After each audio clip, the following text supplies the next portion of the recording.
AP వ్యాప్తంగా సంచలనం సృష్టించిన తిరుమల లడ్డూ కల్తీ వ్యవహారంలో కీలక పరిణామం చోటు చేసుకుంది. తిరుమల లడ్డూ కల్తీ వ్యవహారంపైన ఏర్పాటైన రిటైర్డ్ ఐఏఎస్ దినేష్ కుమార్ నేతృత్వంలో ఏకసభ్య కమిటీ ప్రిపేర్ చేసిన నివేదికను ప్రభుత్వానికి అందించింది. ఈ రిపోర్టులో కీలక అంశాలను వెల్లడించింది. కల్తీ నెయ్యికి దారితీసిన పరిస్థితిని అప్పటి ఈవో అనిల్ సింఘాల్ అడ్డుకోలేదని కమిటీ నివేదించింది. దీనికి పూర్తి బాధ్యత అప్పటి ఈవో అనిల్ సింఘాల్దేనంటూ కమిషన్ తన నివేదికలో పేర్కొంది. కఠినంగా ఉన్న నెయ్యి రూల్స్ ను సడలించినా కూడా సింఘాల్ బోర్డును ప్రశ్నించలేదని పేర్కొంది. అనిల్ కుమార్ సింఘాల్ సహా అధికారులపై చర్యలు తీసుకోవాలని ప్రభుత్వానికి సిఫారసు చేసింది. ఇప్పటికే సింఘాల్ ను ఈవోగా ప్రభుత్వం తొలగించింది.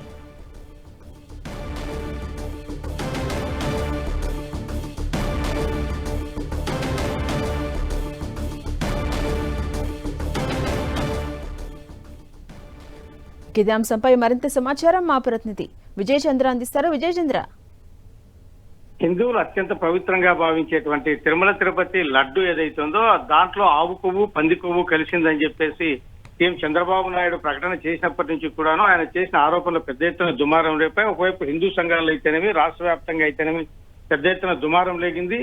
ఇదంతా కూడా ఒక కుట్రపూరితంగా చేశారు వైసీపీ చెందినటువంటి నేతలు అని చెప్పేసి చంద్రబాబు నాయుడు తీవ్రమైనటువంటి ఆరోపణలు చేశారు. దీనికి బీజేపీ జనసేన కూడా పెద్ద ఎత్తున మద్దతు తెలిపి పెద్ద ఆందోళన కూడా చేయడం జరిగింది. ఈ నేపథ్యంలో ప్రభుత్వం వేసినటువంటి ఏకసభ్య కమిషన్ ఏదైతే ఉందో రిటైర్డ్ ఐఏఎస్ దినేష్ కుమార్ నేతృత్వంలో వేసినటువంటి కమిషన్ అప్పుడు ఈవోగా పనిచేసినటువంటి అనిల్ కుమార్ సింఘాల్ ను తీరును తప్పుపట్టింది. ఈ ఏకసభ్య కమిషన్ అయితే కనుక ఒకటి స్పష్టం చేసింది. ఈ నెయ్యి ఏదైతే ఉందో సేకరించేటప్పుడు ఉన్నటువంటి నిబంధనలు సడలించడం అయితేనేమి దాని వలన ఇటువంటి పరిణామం చోటు చేసుకుంది అని చెప్పేసి ఏకసభ్య కమిషన్ అభిప్రాయం వ్యక్తం చేసింది. అప్పటి నుంచి కూడాను ఈవో అంటే ఈ ఆరోపణలు వచ్చిన తర్వాత ఈవోగా అప్పట్లో ఉన్నటువంటి అనిల్ కుమార్ సింఘాల్ ను బదిలీ కూడా చేయడం జరిగింది.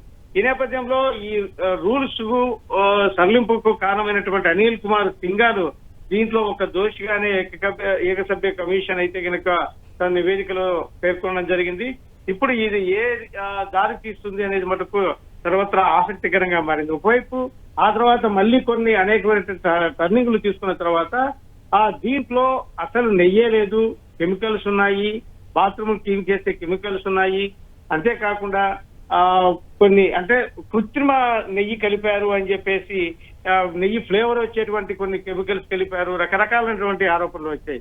ఇది కోర్టులో ఉంది. ఒకవైపు స్పష్టత రానటువంటి పరిస్థితి. దీనికి సంబంధించినటువంటి వ్యవహారంలో అధికారులు కూడాను చిక్కుకోవడం అనేది మటుకు చాలా గమనార్హంగా అని చెప్పొచ్చు. ఒకవైపు ఇది రాజకీయంగా దుమారం రేపుతూనే మరొక వైపు అధికార యంత్రాంగంలో కూడాను ఒక తీవ్రమైనటువంటి ఆందోళన నెలకొన్నటువంటి పరిస్థితి మనం చూస్తున్నాము. మరొక వైపు వైసీపీ అయితే కనుక ఛాలెంజ్ చేస్తా ఉంది. ఇదంతా కూడాను చంద్రబాబు నాయుడు కుట్రపూరితంగా మత విద్వేషాలను రెచ్చగొట్టే విధంగా ఇటువంటి ఆరోపణలు చేశారు. ఏ విచారణకైనా సిద్ధం, ఎక్కడైనా కూడా ఏ ల్యాబ్ లో అయినా కూడా పరిశీలన చేయాలా అని చెప్పేసి మరొక వైపు వైసీపీ సవాల్ చేసినటువంటి పరిస్థితి. అయితే ఈ నేపథ్యంలో అనిల్ కుమార్ సింఘాల్ చిక్కుకోవడం అనేది ఆయన సీనియర్ ఐఏఎస్ ఆఫీసరు, ఆయన వెంకటేశ్వర్నికి అత్యంత భక్తునిగా పేరుగాంచాడు. ఆయన ఎప్పుడు ముఖ్యమైనటువంటి శాఖలు కోరకొనకుండా టీటీడీ ఈవోగానే ఆయన ఎక్కువగా ప్రిఫరెన్స్ అడిగేవాడు.